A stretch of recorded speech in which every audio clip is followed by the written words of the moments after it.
Hello, ladies and gentlemen, and welcome to another episode of the Gitcast podcast with me and Flashsuppressor. We're doing something a bit different for this one because we're actually in the same room this time. Alright, Flashsuppressor here, live in studio. So, if Flashsuppressor's audio doesn't sound as loud as usual podcasts, that's probably the reason why. But we decided to try this at least once just to see how it goes. Now, we did record a podcast like this last week, but unfortunately the external hard drive that it was recorded on got somewhat damaged and corrupted, so if I can recover the footage and audio for that podcast at some later point, I'll try to, and probably have to release it as its own lost episode or something, but unfortunately it will be unavailable for the time being. We're going to try and actually do a couple of quick discussion topics from that episode for this one, but first, before we get into that, we'll just quickly go off on the usual rota of, well, actually, to be fair, nothing really much has been happening in mine and Phil's lives recently over the last couple of weeks, but so we'll do away with the usual thing of saying, oh, how's your week been for just this episode, and instead I'll ask Phil something in particular, because the last night, because this is being recorded on the 7th of February, so, what was it, last night on the 6th? February, yeah, you went to the first meeting of the term of the University of Sussex Art Society. Now, what makes this society in particular quite interesting is they use live nude models, and why don't you tell us how that went, Philip? Well, I saw that there was an art society at Sussex, and I thought that it would be a rather nice... Oh, sorry, wrong vehicle. That's fine, take your time. It's alright, keep talking. Yeah, and I thought that it would be a rather nice idea, since I'm sort of fairly into art generally, to go along and see what I could learn. Yeah. And Gitbag was going to be joining me. But at the last minute, I suddenly realised that it was in fact the drawing of a nude model. I saw the phrase "life drawing" and I thought, oh right, I thought that meant that we would be drawing like a fruit bowl or something like that. Yeah, the thing is, when you said it, I did sort of do a quick Google search and thought, actually, it doesn't really sound like my super thing. I have a thing for naked ladies, any sort of strict... Any virile young man would, naturally. Specifically straight virile young men, of course. But Naturally. but I was like, it doesn't really sound like my thing. But you did sort of rethink it a bit afterwards, didn't you? Yes, I did. I mean, I was sort of concerned about going, having sort of grown up in a fairly conservative household, but it's no secret that over the past few months I've been feeling rather down. And I thought to myself, I need to recapture the adventurous spirit, the try everything, regret nothing, come and have a go if you think you're hard enough kind of mentality that I had a few years ago, first few years at university. I can kind of summarise in my head what this is going to turn out to be, because I haven't heard this story before. I mean, I've heard that initial bit before, of course, because I experienced it last night, but I wasn't there when Phil went there last night, so I'm looking forward to this. Yes, indeed. Well, I decided I was going to man up, and I went along, and, well, the long and the short of it is that I got over my fear of being in the room with a nude model, and I sat down, having got myself a nice large piece of paper and some charcoal with which to sketch. There was quite a number of people there. It was quite popular. And so I sat down, and the model came in, stripped off, adopted a variety of poses for about 10 minutes each. Yeah. During which time we drew. I actually was able to greatly improve a lot of my anatomical drawing skills. Drawing a live model really does help, actually. I can imagine it probably does. I might try and go to it in the future, but sorry, continue. Yes. Well, anyway, the model held the pose for about 5-10 minutes or so each time, and yes, thanks to the fact, I mean, there was no instruction at all. It was just everyone sat there drawing. Yeah. which was a bit of a shame because I'd hoped for some tips on how to improve. Actually, this is a very dangerous situation, but anyway, I was hoping for some tips on how to improve. I didn't get that, but it was a pleasant enough evening. Yeah. Yes, indeed. So I don't know that I'll be... Ooh, damn. Getting out of there. Don't want that gun pointed at me. So yes, well that was fine, you know. Phil's wacky misadventure. Didn't realise that he'd be drawing a nude model, thought he'd be in a sort of quiet little artistic gathering. I'm going to die no matter what I do, so I might as well just have Yeah, we made a bit of a mistake coming this way, but oh well. Yeah. So what happened then next? Well, the model had completed about a total of 6 poses, during which time I drew them, and I got progressively better. Yeah. Yeah. So it was all in all a positive enough evening, but not necessarily worth going again.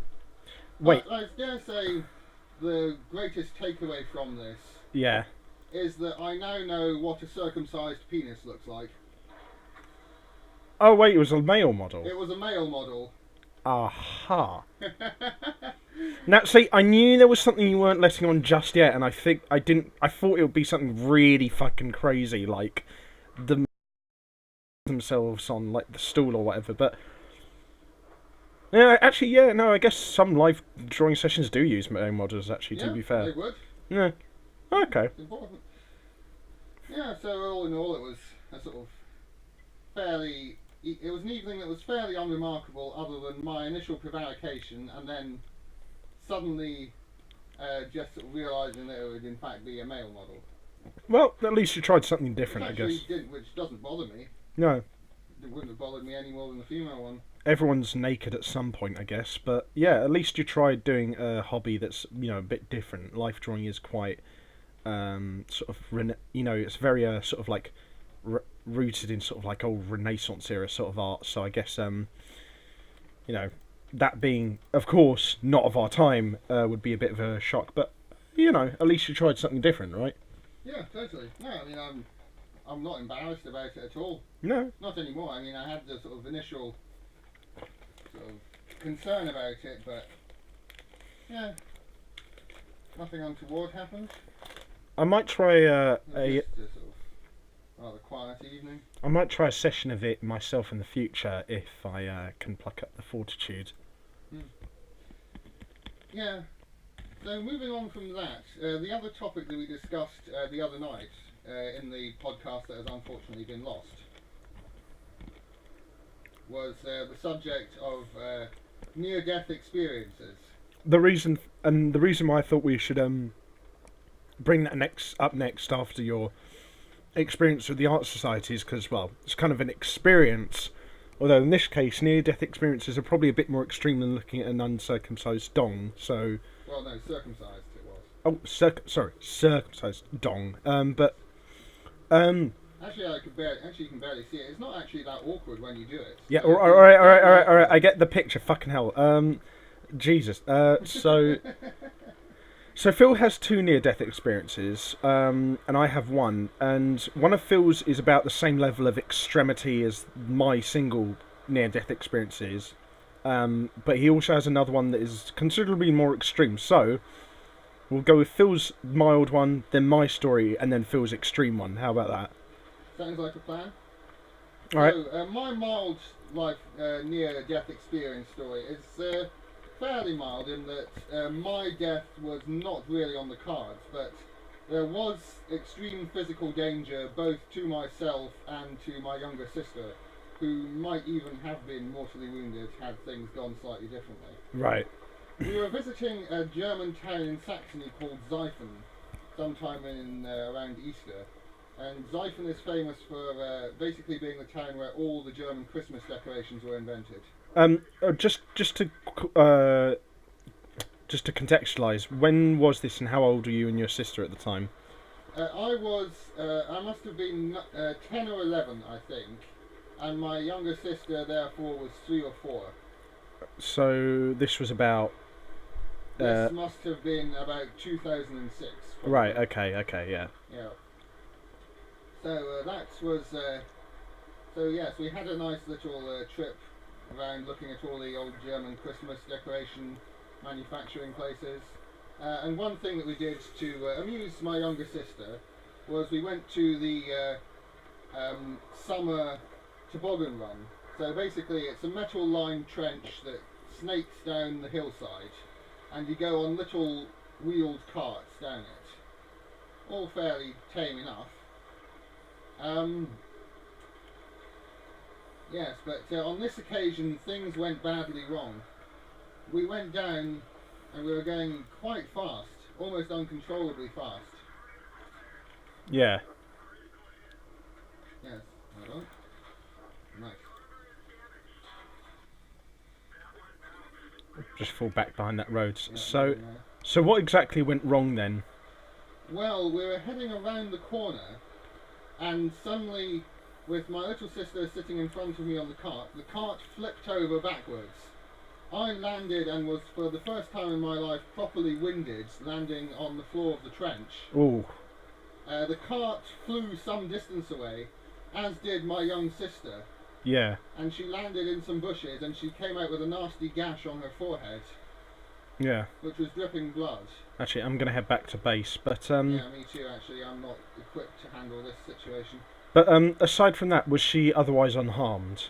She was unharmed, but I did not know this at the time. Right. So Okay. I was very conscious of the fact that another toboggan was going to be coming down behind us at a rate of knots any time soon.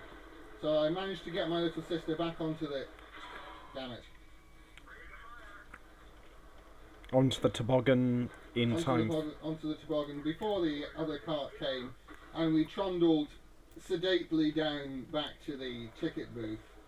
And just as we arrived, with me crying, my sister with blood pouring down her forehead, because, you know, forehead cuts, even if they're shallow and not too dangerous, bleed like anything. Yeah, of course. Yeah. Just as we arrived back there, another family was coming along, Yeah. and very obviously had second thoughts at the sight of us. Oh God. Which was rather amusing, sort of with hindsight. But you've kind of got to feel a bit sorry at the same time for the guys who ran that place, because they were thinking like, oh God, that family's just seen like this poor little sort of like a 5-6-year-old girl bleeding like anything. Yeah, exactly. I mean, it's not like they did anything wrong. No, that's true. And how heavy were you and your sister at the time? Because like you must have been, because you're both, of course, very young at the time, but you must have been fairly sizable to like cause it to flip over like that. Yeah, well, we were going really fast. We were going sort of round a corner where, you know, like on a bobsleigh run, you go around the corner really fast, you sort of go up the side. Yeah.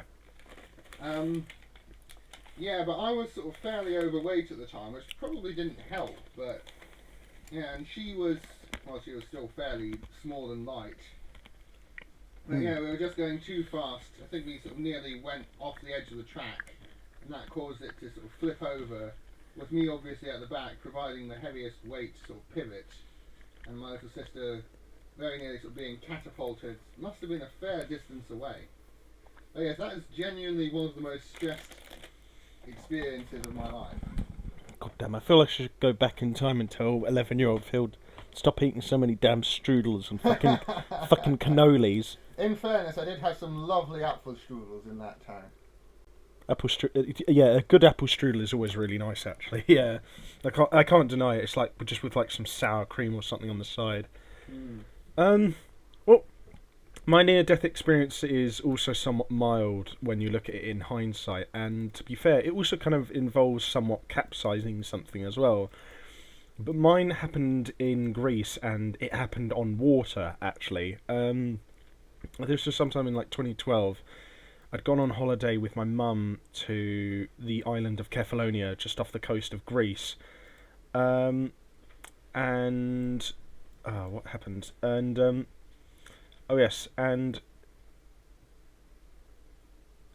we one day went down to the beach, and we were looking for like some, you know, extra sort of activities to like sort of broaden our experience of our holiday and, you know, have a good old time and all that. And we found there was this sort of like thing that was being run by some guys on the beach near our hotel resort. Yeah. Where basically you'd go onto like one of those like donut dinghies and like be pulled on like a very strong sort of like cable or Yeah, string. yeah. I'm pretty sure it was like a string because doing it with a cable would have been a bit dangerous. But Yeah. it was a very strong string attached like a tourist safe commercial sort of speedboat sort of thing. Yeah. And they just sort of like pull you along at high speeds, not crazy high because then it would be a bit dangerous. Along the waves in the Adriatic Sea, just off the coast of, well, not just off the coast, but like quite near to the beach on Kefalonia. And I did this one time, and they were pulling us around, me and I think like two or three other like youngish kids. I was probably the oldest person doing it in that group. I was about 18. Okay. Yeah, I was about 18 18 and a half at the time. And I was having a great time, but I didn't realise, of course, in somewhat similar fashion to your story, that I was actually the largest and heaviest person in the group that I was doing it on. Fortunately for me, I was only in like a solo sort of like dinghy thing, so I was like, I didn't. If I fell over or fell out, I wouldn't be endangering anyone else.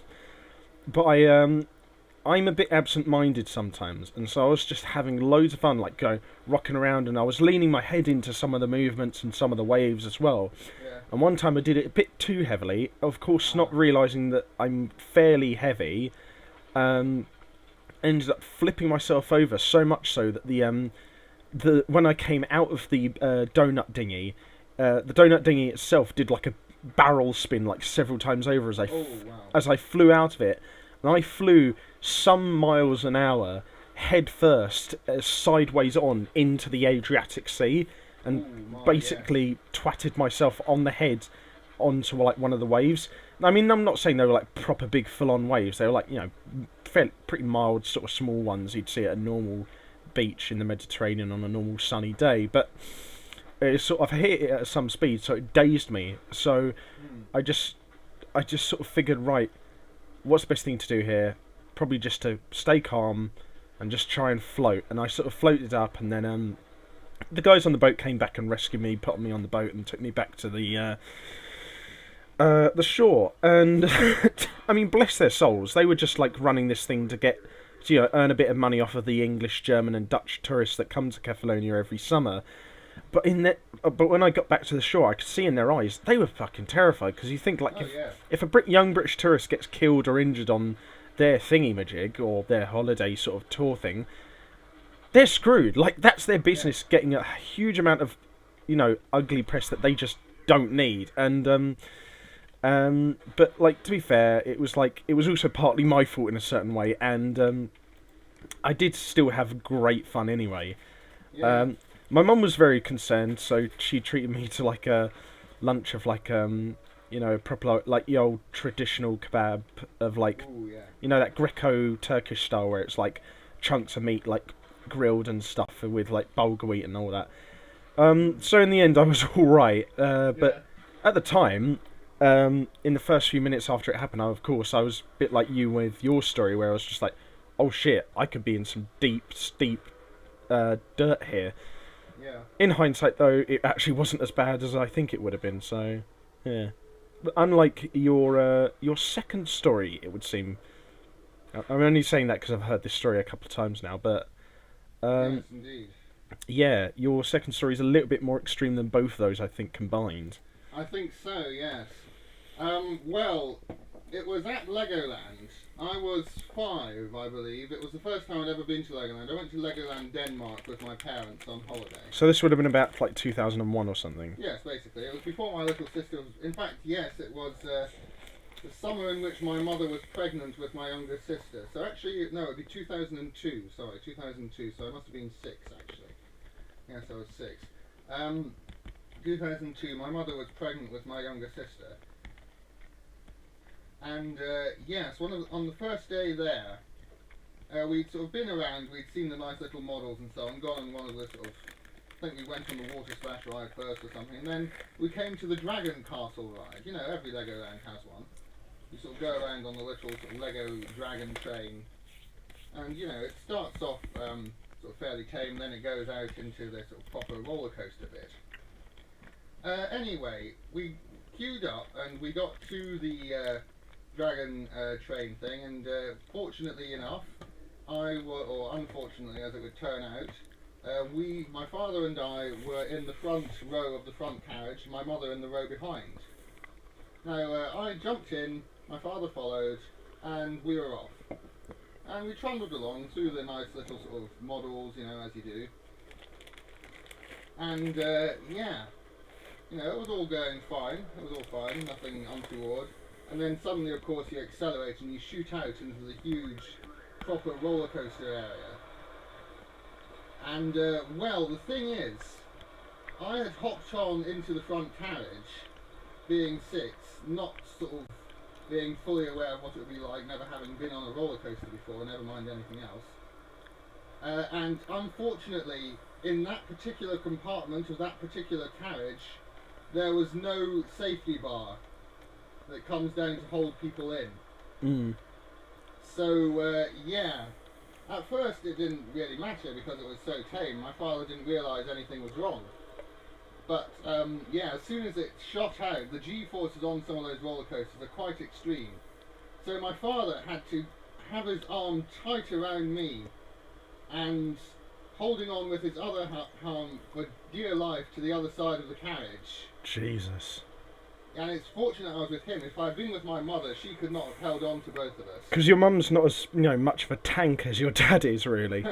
Yes, well, my father is fairly strong, definitely, and of course there's the added advantage of, the adrenaline rush of knowing your child's in danger. Yeah. Yeah. No, and so, yeah, the thing is though, I didn't realise at the time, and I didn't find out until I was 17, that had genuinely been so dangerous. I didn't even know that there had been a safety rail. I felt totally safe. And in fact, you know how you get the photograph after going on a roller coaster, Oh God, no! They take photos of it. Oh yeah. And we have the one, a picture of little 6-year-old me having the time of his life, with my father next to me, holding on for dear life, gritting his teeth, Oh no! looking like the world's toughest action hero, holding his son away from certain death. Oh my God, that's And my mother sitting in the row behind, she too didn't know the severity of the situation at the time. Because she have like a safety bar in her cart? Yeah, she did. She was fine. Except Oh, thank the fact God. that she didn't realise that it was a roller coaster, and she has a mortal fear of them. Oh yeah, I remember you saying when you first told me. Yeah, height. God. Yeah, so we've got her looking about to be sick, my father terrified, and me having the time of my life. We've got it on the shelf in the living room, actually. Really? Yes. I don't remember you telling me that the first time you told me that as well as having it, you have it on the fucking mantelpiece. Yeah. I was just like, oh yeah, here's this time, here's my sister at her first piano recital, here's my mother holding my sister after she was born, and here's an near-death experience I had when I was 6. That's mad. Yes, indeed. Well, we didn't. My father and mother sort of say, retroactively, we should have sued them because they should have been checking to make sure that everyone was safe getting on the ride. Well, yeah, that is true. Yeah, but normally Legoland is sort of fairly good about these things, but they were just so relieved that I was safe that they didn't press any charges or anything like that. Deal with it. They didn't do anything. Ooh, wow, that was unfair. Well, it's artillery. What are you going to do? But yeah, I suppose it's like you've kind of got to look at it somewhat proportionally. Yeah, I mean everything was fine. Nothing too extreme. Plus, to be fair, like it's not very often that Legoland usually have problems like that. Because even I haven't been there for a few years, but like I remember their parks are usually like very safe and well organised. Yes, indeed, definitely. But god damn, that sounds like you were immensely lucky. I was indeed. So, God, I mean, it's kind of funny as well because, like, well, not funny in like a ha-ha way, but like darkly funny in the sense that the thing is with the first 2 stories being your first one and my story. Both of those stories were stories where we felt in a huge amount of danger at the time, but like looking back at them in hindsight, even though they were, of course, quite dangerous, they weren't really anywhere near as dangerous in hindsight as we felt they were at the time. Yes. But That one you just told is completely the opposite, because in actual fact, you at the time were having the time of your life, Absolutely. not really realising how much danger you were in, and only in hindsight did you realise, oh my god, I could have been decapitated. Yeah, or fallen 30 metres to my death. Yeah, and just been crushed. I mean, dear lord. I mean, not to take the tragedy away from you, but I kind of feel sorry for your parents, because they they must have been collectively and universally crapping themselves. Absolutely. God, that is genuinely scary. Yeah. Sounds like something from like a Final Destination film. I know. Yeah. Dear Lord. Well, one group of people who had certain sort of like set of near-death experiences was the subjects of a film we went to see recently. Actually, no, it's a bit not the most expertly juxtaposed. I thought that was a very nice segue, actually. Well, yeah, I guess. Yeah, it was all right actually. Namely, these and the subjects of a film I'm talking about is the film 12 Strong, which is a film that me and Phil went to see at the Brighton Odeon Cinema recently, and it's a film in which it's based on a true story, and it's about the first American soldiers deployed into Afghanistan after the 9/11 terrorist attack that, of course, occurred on the 11th of September 2001 at the World Trade Center, that sadly took the lives of about 3,000 innocent US civilians. And the basic concept of this military operation that actually happened in real life was that these 12 guys from the was it the Marine Corps they were from? The Green Berets, I think so. Oh yeah, no, the Green Berets, sorry. So these 12 combat experts from the Green Berets up branch of the US military were dropped in behind lines to team up with Afghan General Tosin in order to deliver a big blow to the northern forces of the Taliban and Al-Qaeda. Taking the city of Bashar. Yeah, and to do that, they basically teamed up with General Tosin, moved north through a bunch of different settlements using the expertise and air power support of the Americans to help the larger forces of General Tosin capture these northern settlements and deliver a bit of a bloody nose to the Taliban and Al-Qaeda. Yes, indeed. And what this made this special is that these 12 brave American men did much of this operation on horseback, with their only support coming from airdrops from Chinooks and B-52s, and airstrikes from planes like A-10 Warthogs and B-52s that were more equipped to do bombing runs. I was going to say, probably best not to put your Jagdpanzer there. That's what I was thinking. And now, of course, some of the sections of the film are a little bit sort of adapted for film, and and it is an adaptation at the end of the day, so not everything is entirely accurate. But this actually did happen. It's an insane story, and I definitely recommend, even if no one watches this film, definitely read up on the story about it and read about the statue of the horse soldier in New York. But generally speaking, how did you find it? I enjoyed it a great deal. It's one of the sort of best modern war films that I've seen in quite a while. Certainly better than Green Zone, I'll tell you that. Yeah, undoubtedly. Well, I kind of have a soft spot for Green Zone, but anyway, what do you think were sort of the best factors of the best characteristics of the film? Well, I'd say probably the same. I'd say generally it's probably the best modern war film to come out of the last 5 or so years. At least, you know, modern big scale, like blockbuster mainstream one. Yeah. For me, probably the best part, and I don't think this is a part of a lot of action films that gets enough love or recognition a lot of the time, is the sound design. Now, I'm not talking about the soundtrack, I'm not talking about like the music or anything, but the sound design, like, you know, explosions, footsteps, that sort of thing.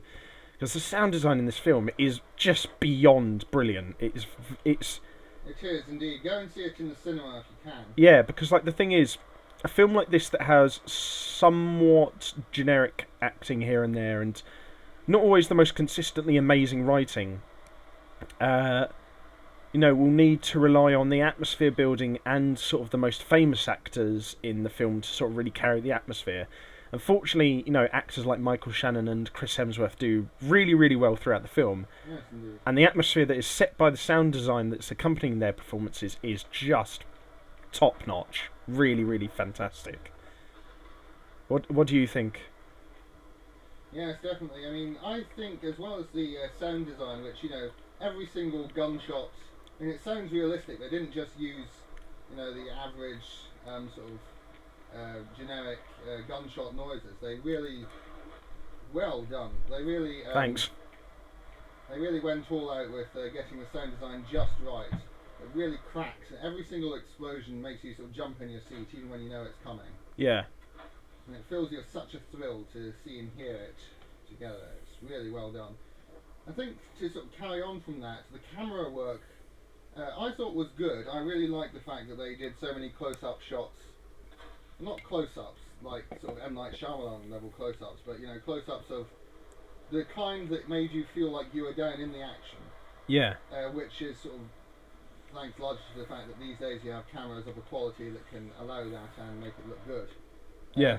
Moving, sort of segueing on from that, I would say the fight choreography, the sort of gun battles in the bombed out towns and so on, is some of the best designed and most easy to follow fighting that I've seen in a while. In terms of the execution of the action scenes, I'd say some of the earlier battles in the film are probably right up there with any of the chase scenes from Mad Max Fury Road in terms of how well executed they are. Yeah, I definitely agree.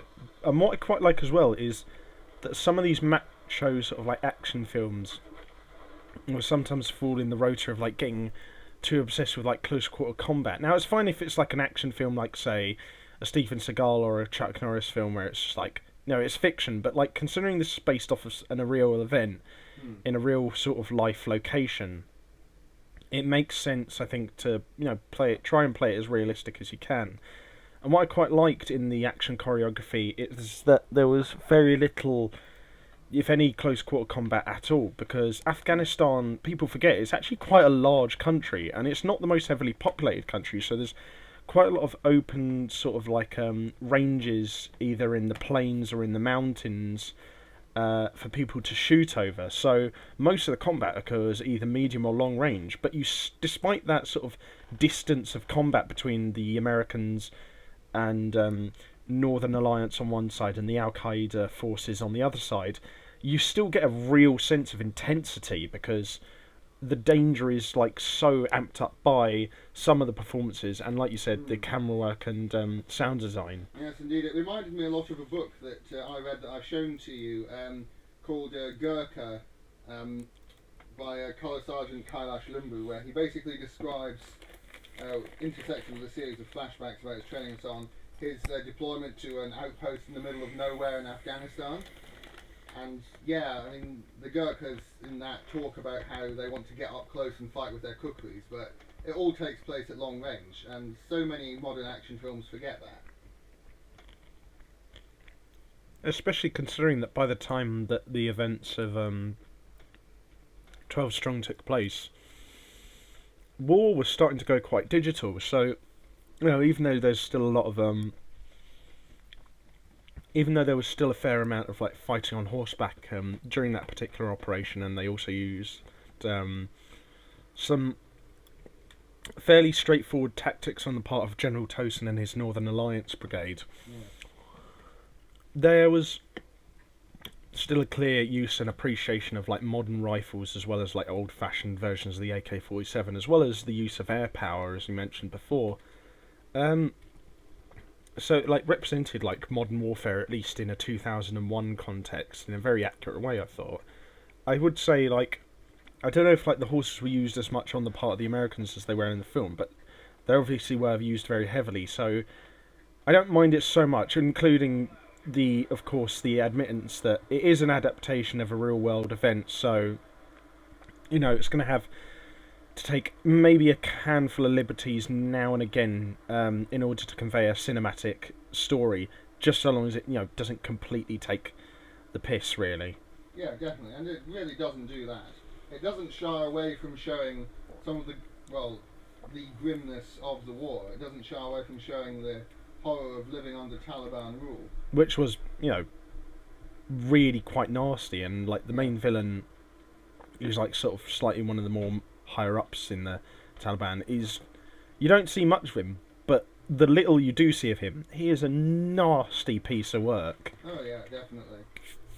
I mean, the performance of the actor who plays him is pretty not bland, but like quite generic, but he does it well enough to get across. Yes, he almost reminded me of a sort of Saturday morning cartoon villain, Yeah. particularly with the facial hair and everything. Yeah, I think he could have done with maybe being a bit more nuanced, and I think that would have probably helped to get across the aspect that he is actually quite evil, that he's a bit Yeah, more... I'm not sure about nuance, just seeing a bit more of him speaking would have been better. I guess, but I do agree, though, that he is a bit Saturday cartoonish, and I think that did diminish the fact that the Taliban are very evil, and that this guy in particular was a nasty piece of work. Like, they could have developed. I think they could have developed his background and character just a little bit more. I think they could have focused more on the conflict between him and General Dostum. Oh yeah, Dostum. Sorry, I keep mispronouncing his I was name. wondering whether I should correct you or not, but then I thought this was getting a bit silly. Because it's actually true that he and Dostum had history. Yeah. I mean, I don't really think that it diminishes anything, but I don't know. I just felt it could have been done slightly better, but then it didn't really need to be. They did what was necessary, I think it's safe to say. Yeah, I kind of agree as well. Yeah. So overall, really good film. Go and see it. Yeah. Action. And it represents a really underappreciated part of that conflict, which was the first steps that the United States took to striking back against the Taliban after the atrocity that was committed on the 11th of September 2001. So Yes, indeed.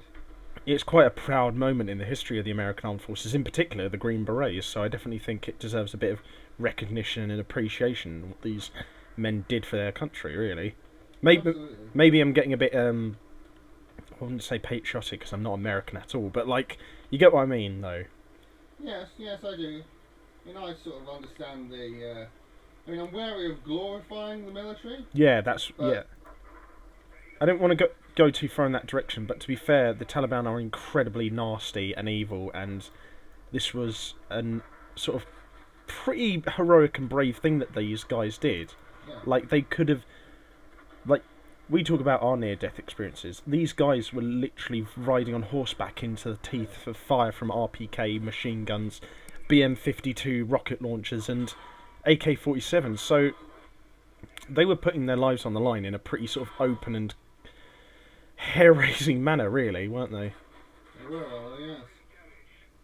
So, do you have anything else to say about the film? No, I don't think so. I think we covered all the essentials. Yeah.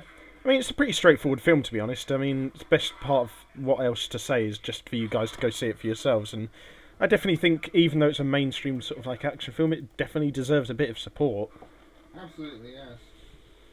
In terms of, just one more thing. The CGI isn't that great, but that didn't really bother me. Yeah, it's used sparingly, to be fair. Sparingly, and the practical effects are so good. Yeah. Yeah, okay. We also saw another film, didn't we? Yeah. So, slightly different tone and. Well, you mean completely different in every aspect? Yeah, I suppose. Because the thing is, me and Phil are part of the one of the particular sort of specific subject film appreciation societies at Sussex, in particular the Sci-Fi and Horror Society. And this past Monday, we went to see an anime film there called Your Name, and I was quite happy to watch it because I hadn't watched a good bit of good quality anime in a fair old while. And not only that, I hadn't watched a romance anime since I was probably about 15. I haven't watched a romance anime in quite a while, unless of course. Actually, the first anime I ever watched was a romance anime, that being Future Diary, Mirai Nikki. I'm not entirely sure if that counts, but still. Well, it is incredibly dark, but it kind of does have romance elements in it to a certain extent. Back to Your Name. So, Your Name came out in about 2016, didn't it? Yes, it did. Yeah, well, I don't want to give away too much because it's a very good film, and I think a lot of people should support it because I think it deserves the support that it requires. Absolutely. But basically, there are these two young people in Japan. There's this young boy um, in Tokyo called Taki, Yeah. and a young girl in a little sort of town, like a couple 100 miles outside of Tokyo, called Mitsuya, and they, through some strange reason or another, keep switching bodies at the whim of like a certain trigger that keeps happening in their lives, and eventually Taki discovers something that might end up preventing him from keeping in contact with Mitsuya just around the same time as they start to develop a really emotional and romantic connection with one another. And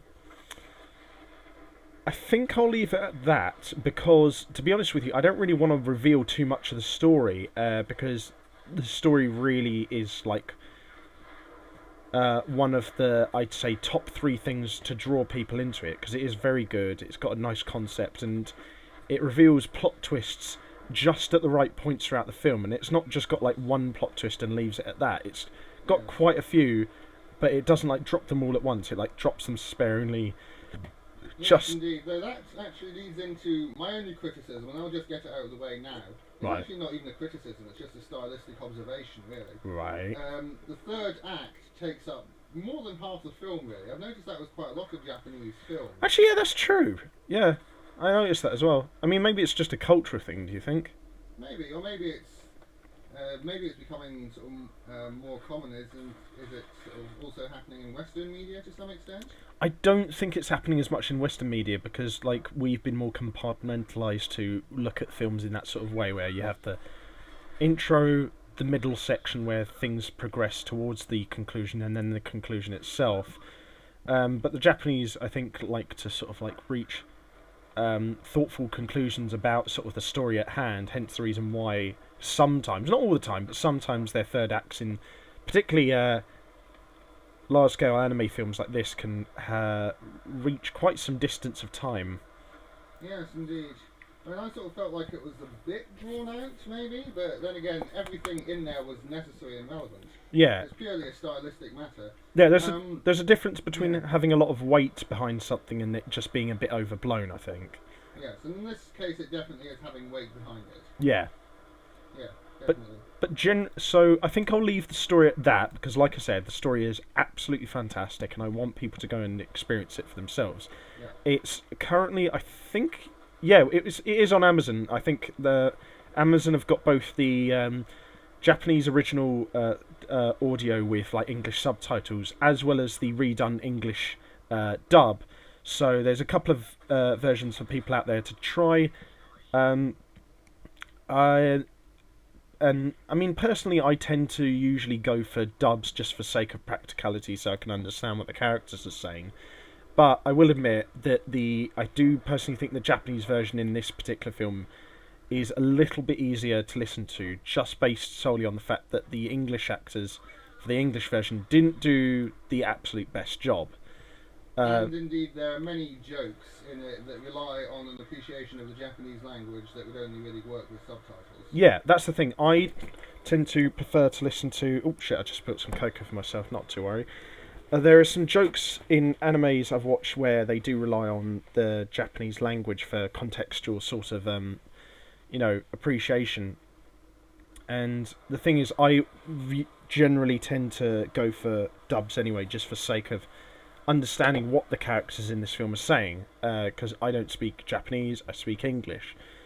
But admit, I do agree with you. There is a trade-off of that you will sometimes not understand some of the contextual, cultural jokes because of that. But I will freely admit that I do prefer the Japanese original audio for this one with the English subtitles, because the actors in the Japanese version of this one do a sterling job. Absolutely. No, I really enjoyed it all the way through. And so, just generally, what were your thoughts about it to begin with? My thoughts were that it was quite well animated. It's sort of my preferred style of animation. It's not sort of excessively big eyes. It's all quite restrained. Yeah. Yes, in terms of the music, I'm told, has won several awards, and it is some of the best music in an anime film that I have heard in a long time. Yeah. Yes. In addition to that, I thought the writing was well executed. I liked I liked all the little visual haikus that you see quite a lot in animated films. Yeah. There are references to comparisons are being drawn to Studio Ghibli all the time, and that's not unreasonable. So that's high praise, I think. Yes. Anything else I can say particularly? I thought it was quite well written. I liked all the descriptions of Japanese culture, and I do love the attention to detail in pretty much all Japanese and non-action animation. Yeah. The way they focus close up on strings that are being woven and all the rest of it, the way they tie all these things into the plot as well, is to me some of the best stuff in there. I quite like the concept of course, the way that Taki and Mitsuya communicate with one another throughout the film, and it does go into some common sort of like themes that are used sometimes in cinema that, if done poorly, can absolutely wreck a film. Yes.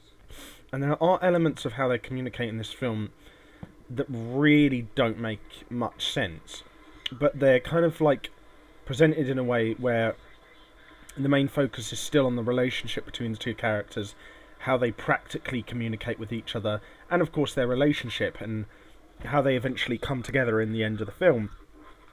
And to be fair, the concepts that are used to help frame their relationship, their growing romance, and the story are kind of ones that you do kind of wish they would explain somewhat, but that at the same time you feel like if they did, it would take away some of the magic, and there is sort of like a risk of probably over-explaining it, and also by explaining it, you're probably ruining the superstructure of the concept at hand that is being used to sort of like frame the story. So, I think they did really the best that they could with the story, even though it's not absolutely perfect. Like I said, the acting is pretty good, which helps make the characters, who are already pretty likeable anyway, stand out even more.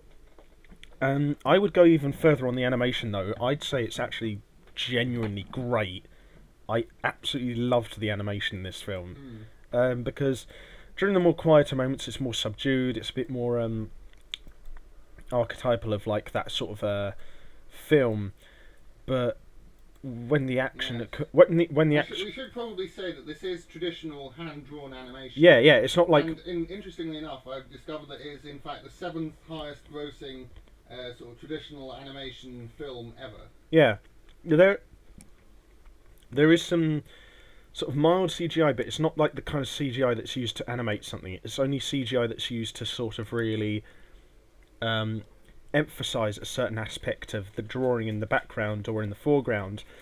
And even then, it's used almost never really. And I must say, the animation in particular, in the dream sort of like sequency bits, is genuinely striking, because that's of course when most of the action occurs, when like more of like fluid creative animation occurs, and when it happens then it is genuinely a marvel to look at. I think it's really, really nice to look at, and it helps to frame sort of some of the more, dramatic and tense moments throughout the film really nicely as well. Yes, because it could so easily have been that the two sides, the hyper-realistic slice of life aspect, it really might not have worked well with the sort of supernatural, the paranormal aspects of it.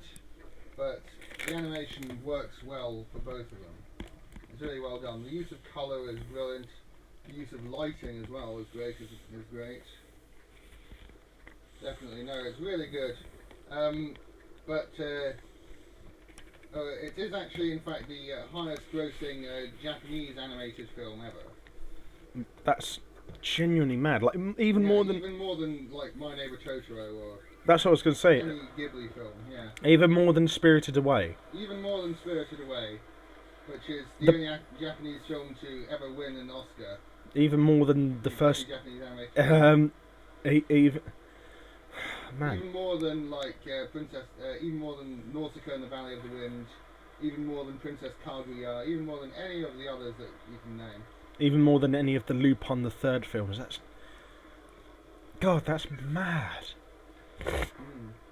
That's absolutely insane. I mean, as well, like, the thing is, I didn't really figure out how popular this film was until we watched it, or at least until just after we had done. And yeah, it turns out it's incredibly popular, and it hasn't been out anywhere near as long as any of those films, and yet it's already reeked in the moolah in quite some style. Absolutely, yes. So yeah, however, we do have to talk about one unfortunate aspect of this film's what? debut. Its total snub at the Oscars. It wasn't even nominated. Wasn't it? No, and to add insult to injury, Boss Baby was nominated. Are you fucking taking the piss? I'm not taking the piss, no. This is sort of one of the worst crimes the Oscars have ever committed, as far as, you know, even people who aren't sort of necessarily big anime fans are concerned. Yeah.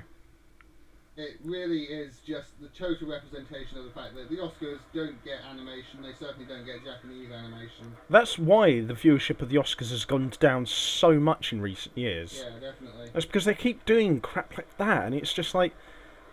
It's just because it's just because The Boss Baby is a more understandable film to that kind of audience. It's like... I mean, I'm not trying to come across like I'm a... You know... It didn't win, just want to make that clear. No, thank God, but like, I'm not trying to come across like a weeb here or anything, but it's like... This is genuinely a beautiful film, and there was at least one or two other beautifully animated anime films that came out this year, as well as a few Western ones as well. Yeah.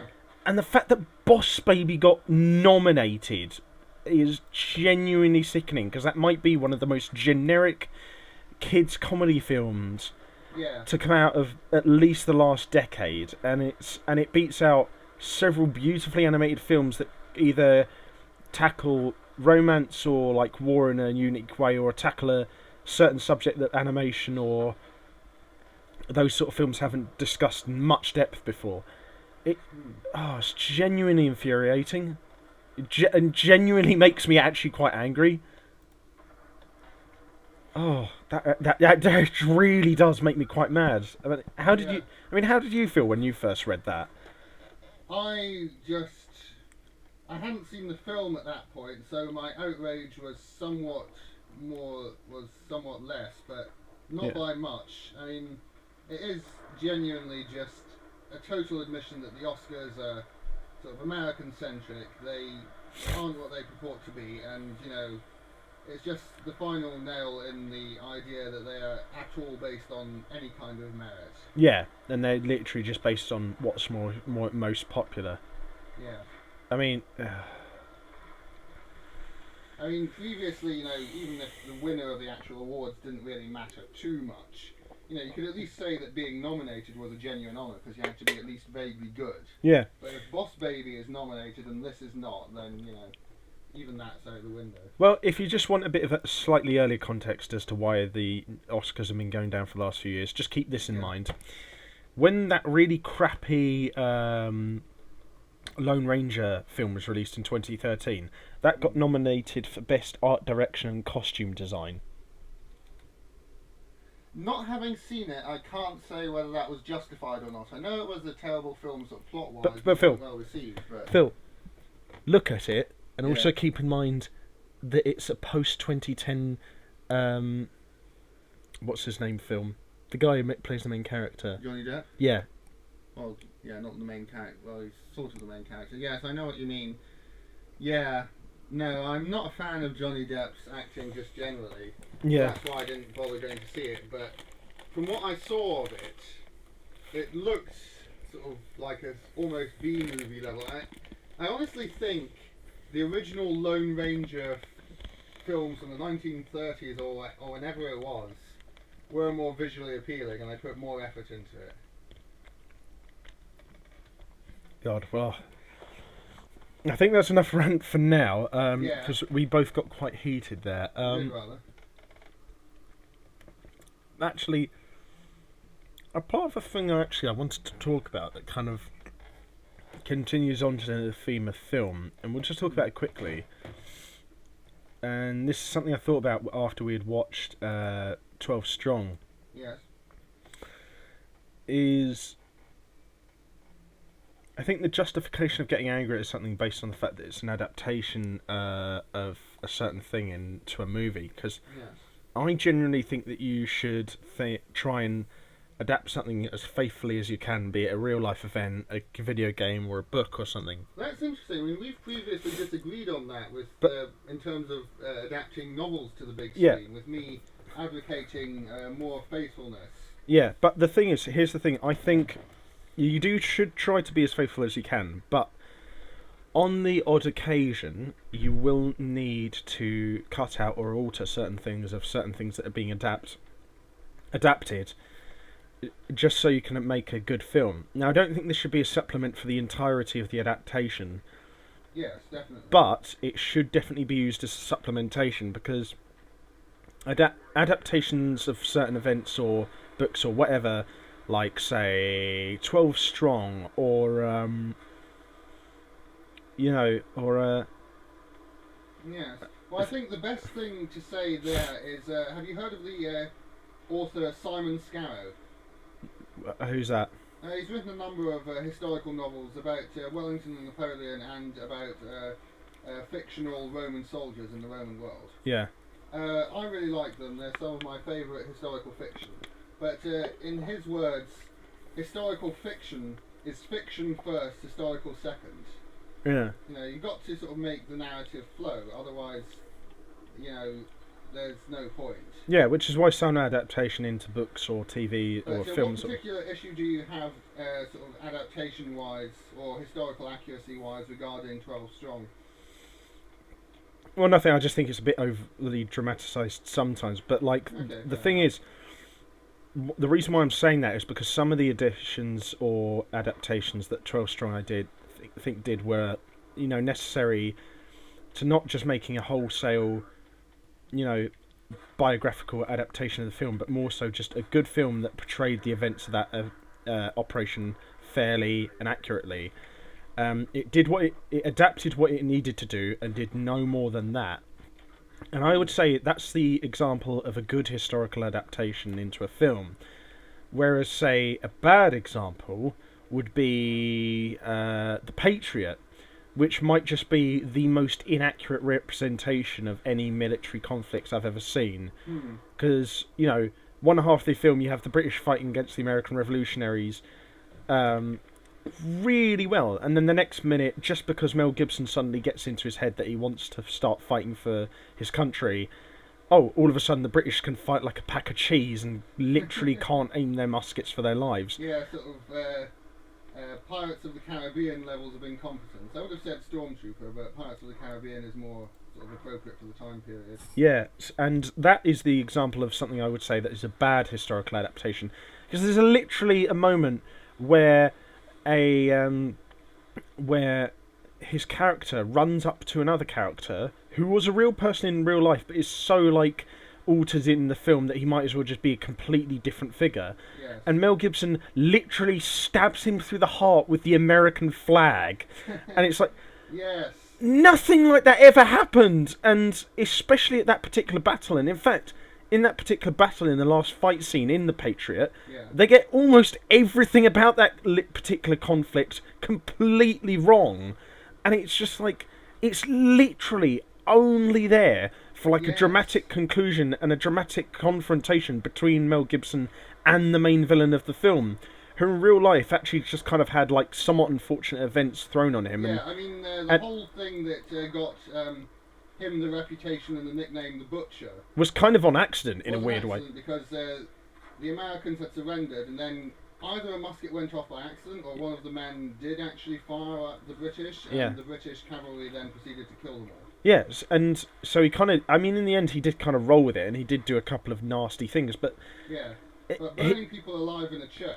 yeah, that's the ticket of it. That... Yes. Is just Actually, to me, yes, go on. No, I was just going to say, just like in History Buff's review of The Patriot some many moons ago, that for me was the moment, like with him, that film just lost any sense of historical sort of respectability at all.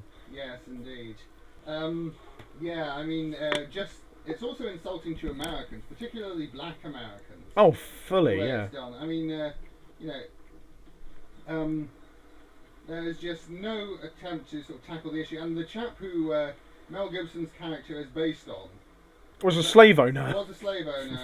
Was a really nasty person. Yeah, real horrible piece of work. Bloke. And yet they try and romanticise him and sort of say, oh, he's not owning slaves, they're black people who work for paid black labour. In fact, they went so far as to try and sort of romanticise him as to him having black former slaves in his militia and promising them freedom after the war. Yeah, which didn't happen in real life. They they were promised freedom, but they didn't get it. Yeah, they didn't get it for like at least another 80 or 90 years. Yes. It's like, how much of a slap in the face is that to, like, you know, the black men who actually did fight in the American War of Independence. They promised freedom and didn't get it. Yeah, and especially considering that in real life this guy, like you said, was a nasty piece of work and was quite a profitable and famous slave owner. So, yeah, I mean, and again, this is something that History Buffs brings up in his review of the film that he did. I recommend you go and watch. Yeah, I recommend people just go and subscribe to him anyway. He's like one of our favourite YouTubers, Definitely. But in his review of The Patriot, he brings up the point of like saying, well, you know, this guy in real life was a sort of a slave owner. So why do you think so many black Americans were fighting for the British?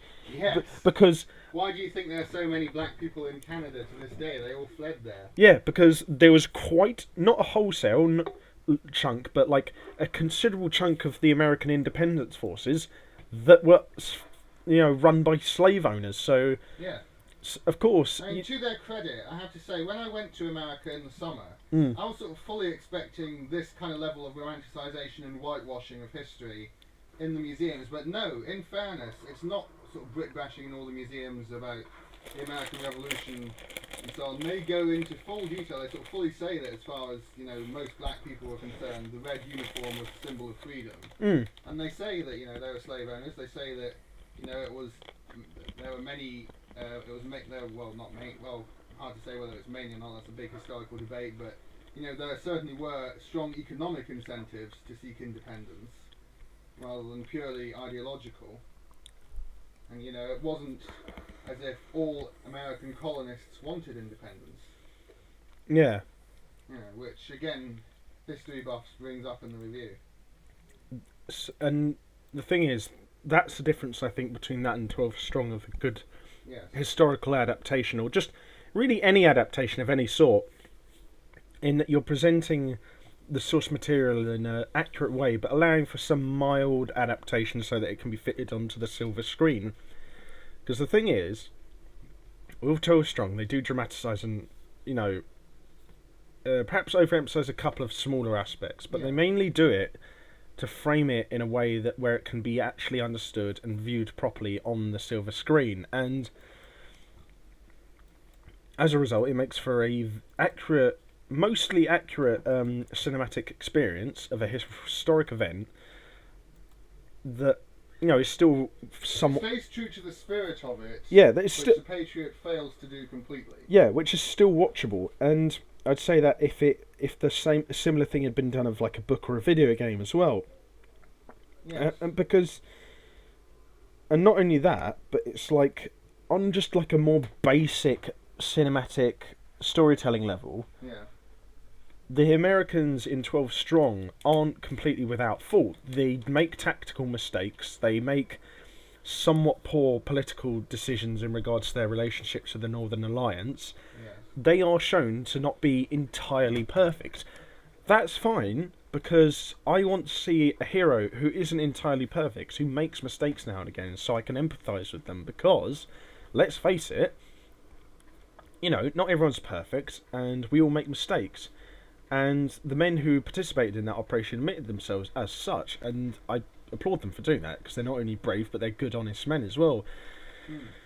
And so, yeah, I mean, that's another part of it, is you've got to adapt it somewhat, but also do it in an accurate manner, but you should also not, like, totally omit certain aspects of other characters, like, again, with the main character in The Patriot, and unlike with, like, the main characters in 12 Strong.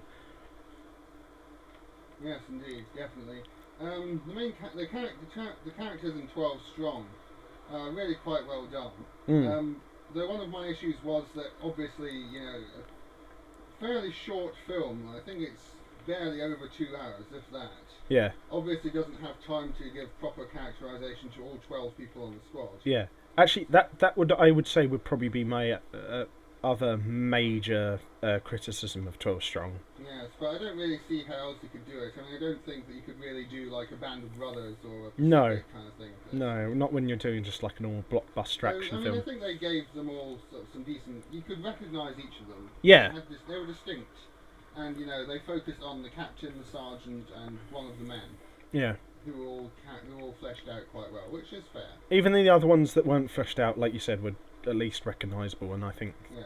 With a film that's long, that's the best you can hope for, really. Just as long as it's not done like completely incompetently, or that's used wholesale to sort of compensate for a thin story. Actually, I was going to ask, your name, was that based on anything, or was it just its own original IP? I think it was its own original intellectual property. I certainly haven't seen anything to suggest that it was based on a manga or anything, and I don't think it was. It certainly doesn't look like something. I didn't think it was, just from when I was watching it, but I just wanted to question anyway. Yeah. I'm kind of glad about that, actually, because it's nice to see some IPs some original IPs getting a bit of fleshing out in here and there, and I enjoyed Your Name so much. Like, even if someone just gets like an Amazon Prime membership for like 1 month, just like watch this film, I'd still say it's worth it because it is fantastic. But yeah, I'm kind of weirdly glad that it's its own original IP, just so some creative ideas are getting thrown out there. Although, mind you, I can't really think of many animes that are adapted for anything that aren't like already a manga series. Like the only ones outside of that particular subcategory are like anime that might have been adapted from a fighting game, and most of those kind of types of animes are just pants. Like, have you ever seen the Tekken anime? No, I haven't. Right, I love the Tekken fighting games. They're brilliant games. It's a really good series, but the anime OVA that was based off of it is beyond pants. The voice acting in it is legendarily awful. Jin's mother is played by a woman who seemingly doesn't know how humans talk in either Japanese or English. It's genuinely baffling how bad it is. I know I'm going a bit off track here, but it's fascinatingly bad. Like, the voice acting in it is beyond repair. And the animation, despite the fight scenes being good, every single other bit of animation is beyond generic as well. It's fascinating, that film. I mean, not film, sorry, OVA, but yeah, it's genuinely fascinating. As are some of the Street Fighter ones, although admittedly some of the Street Fighter ones are pretty well animated. Yeah.